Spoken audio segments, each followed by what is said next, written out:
1765 წელი იდგა. ქართლში ირანიდან ჩამოდის ვახტანგ მე-6-ის უმცროსი შვილი პაატა ბატონიშვილი. მისი მიზანია ერეკლე მეფის გარემოცვაში მოხვედრა, ნდობის მოპოვება, ხოლო სასურველ დროს სამეფო ოჯახის ამოწყვეტა და თავისი თავის მეფედ გამოცხადება. ამ შეთქმულებას მომხრეები გამოუჩნდნენ ქართლის თავადებშიც და დაისახა ერთობლივი გეგმა, რადაც არ უნდა დაუჯდეთ, ერეკლე უნდა მოკვდეს.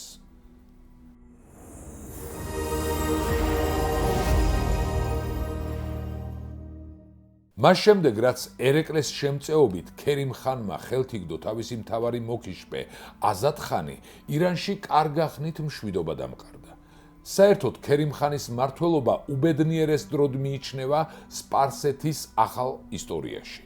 ერთი იმდროინდელი სპარსელი მეხოტბე პოეტი მაღალ ფარდოვნად ამბობს, რომ ქერიმის ქვეშემბრძოლნი დროს მხიარულად ატარებდნენ ჰარამხანაში, მზეთუნახავთა საზოგადოებაში, მათ არავითარი გაჭირვება არ იცოდნენ. ნექტარი ამხიარულებდა, ხოლო სიყვარული აკეთილშობილებდა მათ გულებსო.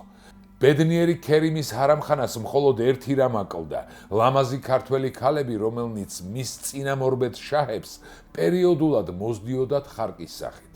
ქერიმას სცადა ამ ნაკლის შევსება და საგანგებო დესპანების პირით ერეკლეს 12 წყვილი ახალგაზრდა ქალვაჟი სთხოვა.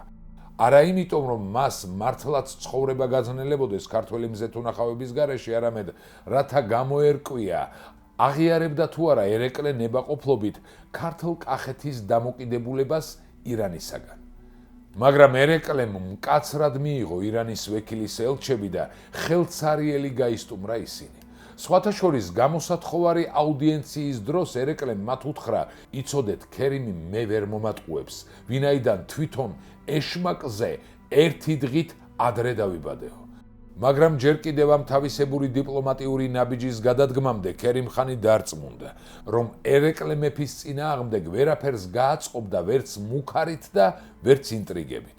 ამიტომ, როდესაც მასთან ვახტანგ მე-6-ის უკანონო ვაჟი პაატა ბატონიშვილი მივიდა, მან აგრძნობინა, რომ ირანის მხრით არავითარი დახმარების იმედი არ უნდა ჰქონოდა, თუ ქართლის ტახტზე დაждომას განიზრახავდა. ამის შემდეგ პაატა ბატონიშვილი თბილისში ჩამოვიდა, სადაც ერეკლემ პატივით მიიღო და ისიც ქართლის მეფის ვახტანგ მე-6-ის უმცროსი ვაჟი უკვე საქართველოშია. მისი მიზანია ბიძაშვილი მეფე ერეკლე მეორეს მოკლა და ტახტის დაკავება. ის დიდი ხნის მანძილზე ცდილობდა სასურველი დროისა და ფორმის მოძებნას. კარგად იცოდა ერეკლეს მოკლა მარტივი რომ არ იქნებოდა. მას ხალხში დიდი სიყვარული ჰქონდა და თან გარშემო უამრავი ხალხი ეხვია. როგორც ყველაფერს ამ შავბნელ ისტორიასაც თავისი წინა ამბავი აქვს. ყველაფერი იქიდან დაიწყო, რომ 1724 წელს გარე და შინაური მტრებისგან დამარცხებული ქართლის მეფე ვახტანგ მე-6 თავის ამალასთან და მემკვიდრეებთან ერთად საქართველოდან რუსეთში გადაიხვეწა. უპატრონო ქართლს კი ირანის მბრძანებლის ნადირ შაჰის დახმარებით კახეთის ბაგრატიონები თეიმურაზ მეორე და მისი ძე ერეკლე მეორე დაეპატრონენ. მართალია ქართლ-კახეთის გაერთიანება პროგრესული მოვლენა იყო, მაგრამ ქართლის თავადაზნაურობისა და თბილისის მოსახლეობის ნაწილი ასე არ ფიქრობდა. მათ ეთაკილებოდათ კახელი მეფეების ქართლზე ბატონობა. მით უმეტეს, რომ თეიმურაზი და ერეკლე ქართლელ ბაგრატიონებზე უფრო მკაცრ ცენტრალიზებულ პოლიტიკას ატარებდნენ და ფეოდალების დამოუკიდებლობას მეტად ზღუდავდნენ. თეიმურაზ მეორე, რომელიც ვახტანგ მე-6-ის მხოლოდ სიძე იყო და ერეკლე მეორე, რომელიც მხოლოდ პაატა ბატონიშვილის დიშვილი გამოდიოდა, ფორმალურად ქართლის სამეფოს უკანონოდ ფლობდნენ. მიუხედავად ამისა, სანამ ქართლის ბაგრატიონები რუსეთში იყვნენ, თეიმურაზ და ერეკლეს ამ მხრივ პრობლემები არ ჰქონდათ. მით უმეტეს, რომ მათ განიმტკიცეს ძალაუფლება, გააძლიერეს ქართლი და კახეთი, დაამარცხეს მრავალი მტერი და აღმოსავლეთ კავკასიაში დომინანტურ ძალად იქცნენ. 1762 წელს თეიმურაზი გარდაიცვალა და ერეკლე მეორე ახლა უკვე ერთიანი ქართლ-კახეთის სამეფოს ბრძანებელი გახდა. მეფე ვახტანგ მე-6-ის შთამომავალ მამაკაცთაგან ერთადერთმა პაატამ მოახერხა, რომ რუსეთის საიმპერიო ხელისუფლების სურვილის საწინააღმდეგოდ ამ ქვეყნიდან გამოქცეულიყო და ქართლში დაბრუნებულიყო. საინტერესოა რა მაიძულა უფლისწულ პაატას რუსეთიდან გამოქცევა. პაატა თავისი დროისათვის საკმაოდ განათლებული პიროვნება იყო. რუსეთში მან საფუძვლიანად შეისწავლა სამხედრო ხელოვნება, საფორტიფიკაციო საქმე, არტილერია და ზარბაზნების ჩამოსხმის საქმეშიც დახელოვნდა. მამის გარდაცვალების შემდეგ უფლისწული ფინანსურ გასაჭირში ჩავარდა. 1740 წელს რუსეთის მთავრობამ დაუნიშნა წლიურად 300 მანეთი. 1745 წლის მაისში პაატამ რუსეთის იმპერატრიცას ანა იოანეს ასულს თხოვა, რომ შესაფერის სამსახურში აეყვანათ. ანდა საქართველოში გამგზავრების ნებართვა მიეცათ. ამის პარალელურად მან ითხოვა თანხა ვალების გასასტუმრებლად. იმპერიის ხელისუფალნი შიშობდნენ, რომ საქართველოში დაბრუნებული უფლისწული სპარსეთის სამსახურში არ ჩამდგარიყო და თავისი სამხედრო განათლება იქ არ გამოეყენებინა. ამის გამო მათ პაატას ქვეით პოლკში პოდპოლკოვნიკის წოდებით ჩარიცხვა და ფულადი დახმარება შესთავაზეს. ამით უკმაყოფილო უფლისწულმა გადაწყვიტა, რომ რუსეთი საიდუმლოდ დაეტოვებინა. ქართლ-კახეთის მეფეები შეეცადნენ, რომ პაატას დახმარებით საკუთარი არტილერია შეექმნათ. მათ თავიანთი ნათესავი ჯერ სამხედრო მრჩევლად, ხოლო შემდეგ თბილისის მოურავად დანიშნეს. პაატას დაეკისრა ქვემეხების ჩამოსხმის საქმის მოგვარება, რასაც მან თავი საკმაოდ წარმატებით გაართვა. საგულისხმოა, რომ უფლისწული თავის მკვეთრ ანტირუსულ განწყობას არ მალავდა.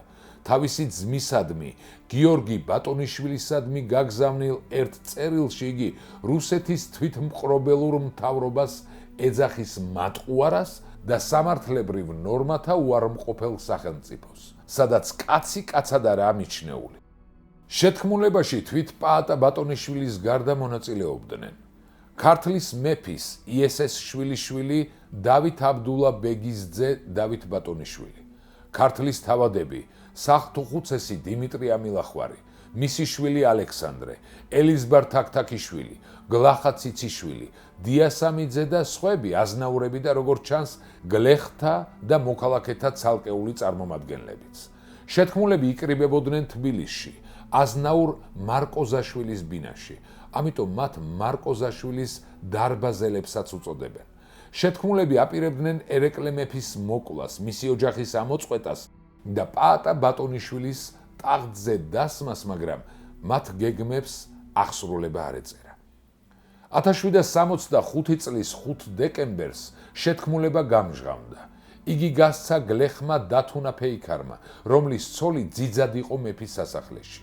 დათუნას დავალებული ჰქონდა მეფისა და სამეფო ოჯახის ამოწყვეტის მიზნით შეთქმულნი სასახლეში შეეყვანა. მან კი შეთქმულთა განზრახვა აღსარების დროს გაანდო მეფის კარის მღვდელ ქრიტესიას, რომელმაც ყველაფერი მეფეს უამბო. მერე გაწეული სამსახურისთვის ერეკლე მეორემ დათუნა ფეიქარს აზნაურობაც დაუბრუნა და ყორჩის, ანუ მცველის სახელიც უბოძა. შეთქმულები შეიპყრეს. მეფის ბრძანებით გაიმართა უზენაესი საერო სასამართლო. თვითონ ერეკლე მომჩივანის როლში ჩადგა. სასამართლომ შეთქმულები დამნაშავედ ცნო და ყველას მძიმე განაჩენი გამოუტანა. 15 დეკემბერს რიყეზე, ანჩის ხატის პირდაპირ, დამნაშავეთა სახალხო დასჯა შედგა. მთავარ დამნაშავედ ცნობილ პაატა ბატონიშვილს თავი მოჰკვეთა ყულარაღასმა, გიორგი რევაზის ძე ქსნის ერისთავმა. დავით აბდულა ბეგის ძე დავით ბატონიშვილს ხმლით თავი მოჰკვეთა მარტყოფელმა ნაზირმა ბარამ გურგენიძემ. ელიზბარ თაქთაქიშვილი კოცონზე ცოცხლად დაწვეს. გლახა ციციშვილს ენა ამოაჭრეს. დიასამიძეს ცალი თვალი დათხარეს და მარჯვენა ხელზე ცერა თითი მოჰკვეთეს. სახლთუხუცესი დიმიტრი ამილახვარი საჯაროდ შეარცხვინეს. ვირზე შესმული ჩამოატარეს და ასე შემდეგ. ამბობდნენ, ასეთი სასტიკი დასჯის ყურების შემდეგ ერეკლე მეორე ცუდად გახდა და რამდენიმე კვირის განმავლობაში თავის კანკალის ტანჯავდაო. 1765 წლის შეთქმულების მარცხმა კიდევ უფრო განამტკიცა ერეკლე მეორის ძალაუფლება ქართლ კახეთში. თუმცა ბაგრატიონთა მუხრანულ შტოს არ შეუწყვეტია ბრძოლა მათი უფლებებისთვის. ალექსანდრე ბაქარიძე რუსეთის ხელისუფლებას არაერთხელ სთხოვდა დახმარებას ტახტის დაუფლებაში. რუსები მას არ ეხმარებოდნენ, მაგრამ არც საბოლოო უარს ეუბნებოდნენ და მის ფაქტორს ხანგრძლივად იყენებდნენ ერეკლე მეორეზე ზეწოლის მიზნით. ცალკე უნდა გამოვყოთ ალექსანდრე ამილახვარის ისტორიაც. ალექსანდრე ამილახვარი დაიბადა კასპის რაიონის სოფელ ჭალაში, დღევანდელი ქვემო ჭალა.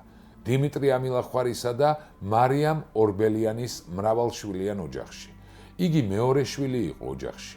მისი უფროსი ძმა გიორგი 2 წლის იყო, როდესაც ერეკლე მეორის 1 წლის დაზე ელისაბედზე დანიშნეს. ამ ნიშნობიდან გამომდინარე პატარა ამილახვარები თითქმის სამეფო კარზე იზრდებოდნენ მეფის შვილებთან ერთად და საუკეთესო განათლება მიიღეს. 1759 წელს გიორგი ამილახვარსა და ელისაბედს ჯვარი დასწერეს. 1763 წელს ამილახვრების ოჯახში უბედურება დატრიალდა. ალექსანდრეს დედა, ახალნამშობიარები მარიამ ორბელიანი თბილისში მტკვრის პირას მდებარე სახლში იმყოფებოდა. ადიდებულმა მდინარემ სახლს საძირკველი გამოაცალა. სახლის ნაწილი ჩაინგრა. მარიამი ახალშობილთან ერთად ნანგრევებში მოყვა და მისი დასახიჩრებული ცხედარი მხოლოდ მესამე დღეს იპოვეს. ამას მოყვა მეორე უსიამოვნება. 1765 წელს ერეკლე მეორემ თავის დას ამილახვართა რძლობაზე უარი ათქმევინა. კათალიკოსმა ანტონ პირველმა ბავშვობაში დანიშნული წყვილი ერთმანეთს დააშორა იმ საბაბით, რომ გიორგი ამილახვარს კაცობა არ ჰქონდა. ეს ამბავი დიმიტრი ამილახვარმა მწარედ განიცადა. 1765 წლის შეთქმულების გაცემის შემდეგ ალექსანდრეც სასტიკად დასაჯეს. ცხვირი მოაჭრეს და ფეხის ძარღვი გადაუჭრეს.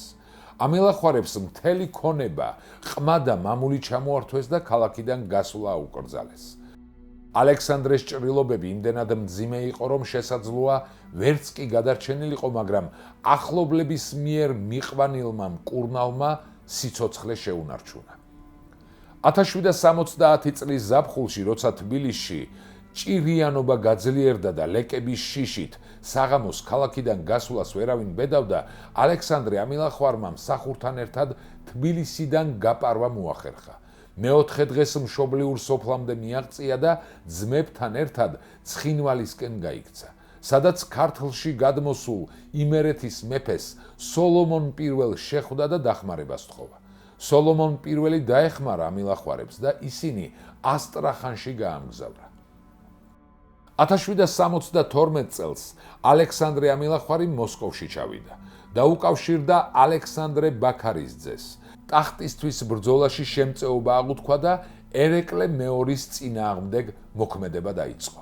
ალექსანდრე ამილახვარი მოსკოვში 1772-1791 წლებში ცხოვრობდა. ამ პერიოდში შეისწავლა რუსული ენა და გაეცნო ევროპულ ისტორიულ ფილოსოფიურ ლიტერატურას. 1779 წელს პეტერბურგში რუსულ ენაზე დაიბეჭდა მისი პოლიტიკური პამფლეტი გეორგიანული ისტორია ჭაბუკ თავად ამილახვარზე. წიგნში გადმოცემულია საქართველოს ისტორია ვახტანგ მე-6-ის მეფობამდე, ერეკლეს წინააღმდეგ მოწყობილი შეთქმულება. აღწერილია მე-18 საუკუნის პირველი ნახევრის ქართლის პოლიტიკური მდგომარეობა და სახელმწიფო წყობილება. უარყოფითად არის შეფასებული ერეკლე მეორის მოღვაწეობა. ავტორი მოგვითხრობს თავის თავგადასავალსაც. წარმოგვიდგენს თავის პოლიტიკურ შეხედულებებს. თხზულება გამსჭვალულია შეუზღუდველი მონარქიისადმი სიძულვილით. გეორგიანული ისტორია ტენდენციური, მაგრამ ძვირფასი წყაროა 1765 წლის შეთქმულების ისტორიის შესასწავლად. ალექსანდრეს საქართველოში ჩამოსვლა არ ღირსებია. გეორგიევსკის ტრაქტატის დადების შემდეგ ერეკლე მეფემ რუსულ მხარეს ამილახვარის გადმოცემა მოსთხოვა. ეკატერინემ ეს მოთხოვნა არ დააკმაყოფილა, მაგრამ ალექსანდრე და მისი ძმა ვიბორგის ციხეში გამოკეტა. ისინი მხოლოდ 1801 წელს გაათავისუფლეს. ამის შემდეგ ალექსანდრე საქართველოსკენ გამოემართა. მაგრამ სამშობლომდე ვერ მოაღწია. ასტრახანში გარდაიცვალა 1802 წელს. იგი 52 წლის იყო. დაკრძალეს იქვე, მიძინების ტაძარში, ქართველ მეფეთა და დიდგვაროვანთა გვერდით. პაატა ბატონიშვილის შეთქმულების მარცხმა გამოააშკარავა, რომ თუ არისტოკრატიულ წრეებში ერეკლე მეფეს მოწინააღმდეგეები კიდევ ჰყავდა, სამაგიეროდ უბრალო ხალხი ქალაქსა და სოფელში მას უყოყმანოდ უჭერდა მხარს. სხვათა შორის დიდად ნიშანდობლივი იყო, რომ შეთქმულნი თვით მათმა მოსამსახურეებმა გასცეს. ეს გარემოება უმთავრესად იმით აიხსნებოდა, რომ ერეკლე მეფე განსაკუთრებით მამის გარდაცვალების შემდეგ ენერგიულად შეებრძოლა მსხვილი ფეოდალების ძალმომრეობასა და თვითნებობას და შეეცადა გლეხობის, ხელოსან ამქრებისა და ქალაქის მდაბიო მოსახლეობის ეკონომიკური მდგომარეობა გაეუმჯობესებინა. ალბათ ერთ-ერთი ფაქტორი ესეცაა იმ დიდი სიყვარულის ასახსნელად, რომელიც ქართველ ხალხს ერეკლეს მიმართ დღემდე აქვს. ამ სიყვარულმა ათქმევინა ნიკოლოზ ბარათაშვილს ერეკლეს საფლავზე ეს ტრიქონები. მოვიტრეკ მუხლთა შენ საფლავს წინ გმირო მხცოვანო და ცრემლთ დავანთხევ შენ სახელზე მეფე ხმოვანო. ახრად არ ძალუც განცოცხლება წმიდას აჭრდილსა, რომ გარდ მოხედო ახალს ქართლსა, შენს პირმშოს შვილსა. დაგვიწერეთ კომენტარებში, თქვენი აზრით რა შეიცვლებოდა ქართლ-კახეთისთვის ერეკლე მეორეს მოწინააღმდეგეებს, რომ გამოსულოდათ ჩანაფიქრი. გამოიწერეთ კარდუს YouTube და Facebook გვერდები. მოიწონეთ ეს ვიდეო და გაუზიარეთ, რაც შეიძლება ბევრს, რათა ყველამ გაიგოს ამბები საქართველოზე.